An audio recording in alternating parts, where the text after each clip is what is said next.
All right, this is lesson 2, gravitational potential energy, the first type of energy we're going to look at.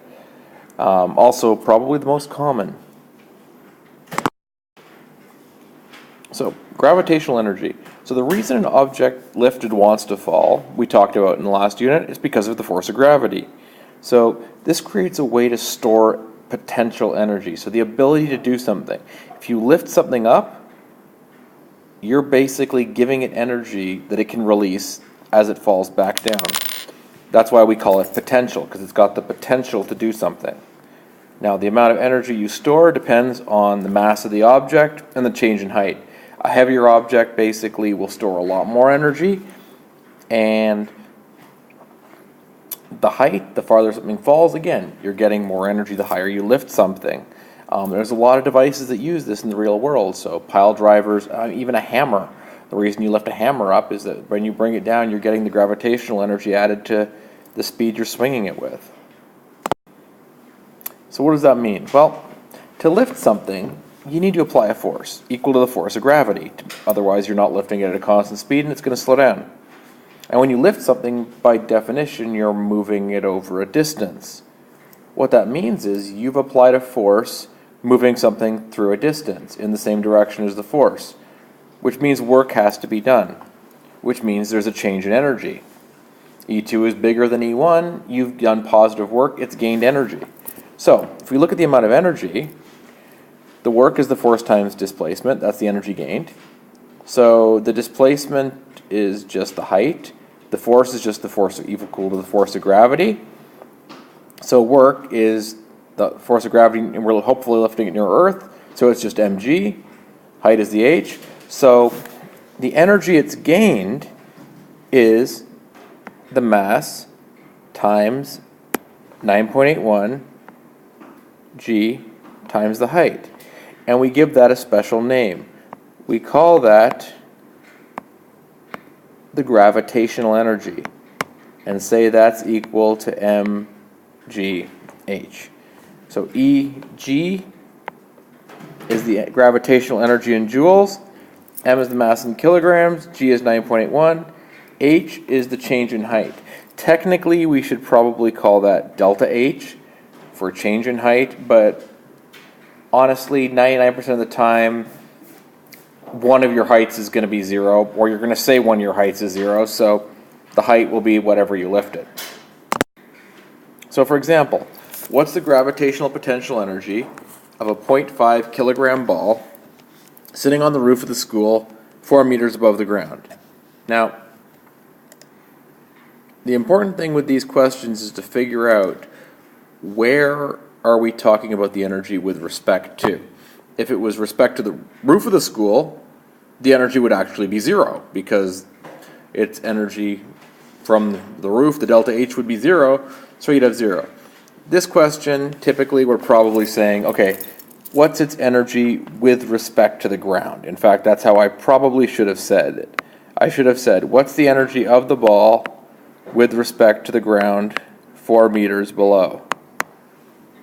Well, we know the change in height falling to the ground would be 4 meters. Again, don't care about direction. These are all scalars. There's no vectors in this unit. The mass is 0.5, and g, as usual, is 9.81. So, the gravitational energy is just mgh. So it's 0.5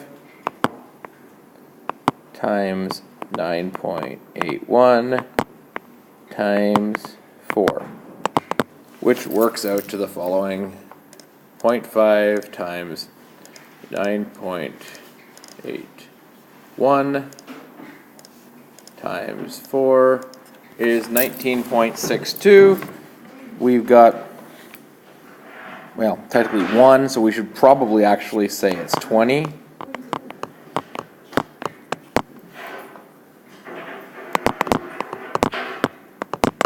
So it's got about 20 joules of energy, potential energy. What that means is it could do 20 joules of work on something it hits when it drops to the ground. which is basically why we use gravitational energy.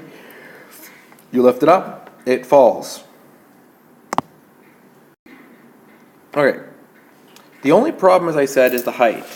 So it's the change in height that controls the energy. So it's really up to you to figure out what height 0 actually is. So for example, let's say you've got a box on a desk. We might say that's our height 0, so the box sitting at the desk has no energy. We might describe our height as being the difference between the, lifting a book off how far is it from the desk if it's going to fall back.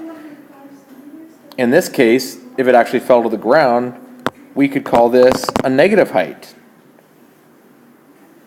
Or we could just say the ground is 0, and you've got one height here and another height there, and look at the differences between them. So the only trick is you have to pick before you start, where is your height 0 going to be? What are you looking at it with respect? Wow, I'm even worse at writing with this.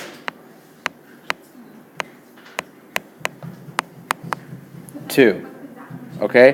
What is the height with respect to? So gravitational energy has to be with respect to something. Okay. For example, an elevator goes from the second to the fifth floor. The mass of the elevator is 1,500 kilograms. Each floor is 3 meters. How much energy does it gain? Now, the easiest way to do this is literally say, well, why don't we just, if we're looking from second to fifth, why don't we say the second floor is actually our height 0? Then we go second to third, third to fourth, fourth to fifth. We've gone up 3 meters each time.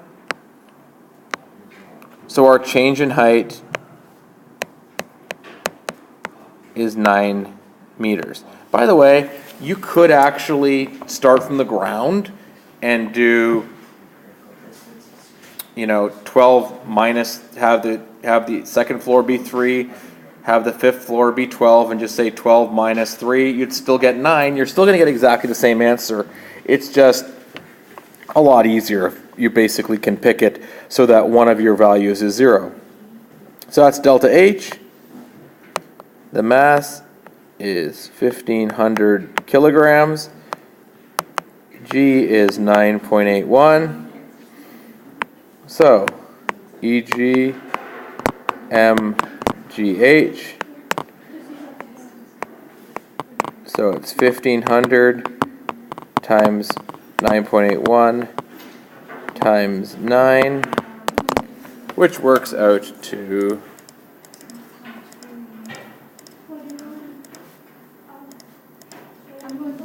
132,000 joules.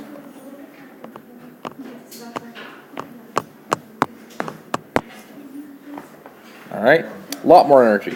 So we can store a lot of it. Gravitational energy can actually be really large.